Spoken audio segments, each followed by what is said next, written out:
ਵਿਰਸਾ ਮੇਰੀ ਇੱਕ ਨਜ਼ਮ ਹੈ, ਅੱਜ ਕੱਲ੍ਹ ਬੜੀ ਵਾਇਰਲ ਵੀ ਹੈ ਅਤੇ ਮੈਨੂੰ ਕੱਲ੍ਹ ਇੱਕ ਬੰਦੇ ਸੈਂਡ ਵੀ ਕੀਤੀ ਹੈ, ਕੋਈ ਆਪਣੇ ਚੜ੍ਹਦੇ ਪੰਜਾਬ ਤੋਂ ਆਪਣੇ ਸਰਦਾਰ ਬਿਰਾਨ ਨੇ ਮੈਂ ਰਿਐਕਸ਼ਨ ਦਿੱਤੇ ਹਨ ਮੇਰੀ ਵੀਡੀਓ 'ਤੇ। ਮੈਂ ਬੜਾ ਖੁਸ਼ ਹੋਇਆ ਯਾਰ ਉੱਦਾਂ ਵੀ ਵੀਡੀਓ ਚੱਲਦੀ ਪਈ ਹੈ।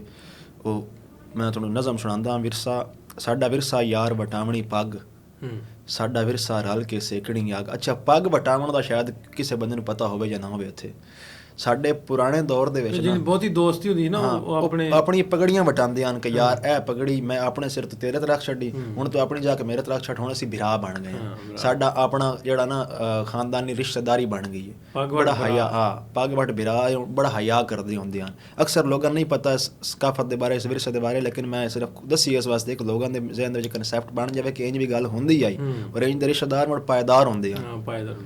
ਸਾਡਾ ਵਿਰਸਾ ਯਾਰ ਵਟਾਵਣੀ ਪੱਗ, ਸਾਡਾ ਵਿਰਸਾ ਰਲ ਕੇ ਸੇਕਣੀ ਅੱਗ, ਸਾਡਾ ਵਿਰਸਾ ਅਦਬ ਬਜ਼ੁਰਗਾਂ ਦਾ, ਸਾਡਾ ਵਿਰਸਾ ਯਾਰ ਸਿਆਣਾ ਲੱਗ, ਸਾਡਾ ਵਿਰਸਾ ਇੱਜ਼ਤਦਾਰ ਹੋਣਾ, ਸਾਡਾ ਵਿਰਸਾ ਪਰਦਾਦਾਰ ਹੋਣਾ, ਸਾਡਾ ਵਿਰਸਾ ਕੌਲ ਦਨਾਵਾਂ ਦੇ, ਸਾਡਾ ਵਿਰਸਾ ਜਿਗਰੇ ਮਾਵਾਂ ਦੇ, ਸਾਡਾ ਵਿਰਸਾ ਸਿਰ 'ਤੇ ਪੱਗ ਰੱਖਣੀ, ਸਾਡਾ ਵਿਰਸਾ ਸਾਗ 'ਚ ਰਲ ਮੱਖਣੀ, ਸਾਡਾ ਵਿਰਸਾ ਮਾਂ ਦੀ ਚੁੰਨੀ ਏ, ਸਾਡਾ ਵਿਰਸਾ ਛੱਤ 'ਤੇ ਕੁੰਨੀ ਏ, ਸਾਡਾ ਵਿਰਸਾ ਬਾਹੂ ਵਾਰਿਸ ਸ਼ਾਹ, ਸਾਡਾ ਵਿਰਸਾ ਹੀਰ ਤੇ ਰਾਂਝਾ ਹਾ, ਸਾਡਾ ਵਿਰਸਾ ਲੋਹੜੀ ਦੁੱਲੇ ਦੀ, ਸਾਡਾ ਵਿਰਸਾ ਝੁੰਮਰ ਬੁੱਲੇ ਦੀ, ਸਾਡਾ ਵਿਰਸਾ ਆਮਦ ਖਾਨ ਆਹੀ, ਸਾਡਾ ਵਿਰਸਾ ਹਿੰਦੁਸਤਾਨ ਆਹੀ, ਸਾਡਾ ਵਿਰਸਾ ਜੋਗ ਆਈ ਤਾਲਿਬ ਦੀ, ਸਾਡਾ ਵਿਰਸਾ ਦੌੜੇ ਰਿਆਜ਼ ਦੇ ਹਨ, ਸਾਡਾ ਵਿਰਸਾ ਯਾਰ ਪੰਜਾਬੀ ਹੈ ਇਸ ਲਈ ਅਮਾਰ ਪੰਜਾਬੀ। ਵਾਹ ਵਾਹ ਵਾਹ, ਇਸ ਲਈ ਅਮਾਰ ਪੰਜਾਬੀ ਹੈ।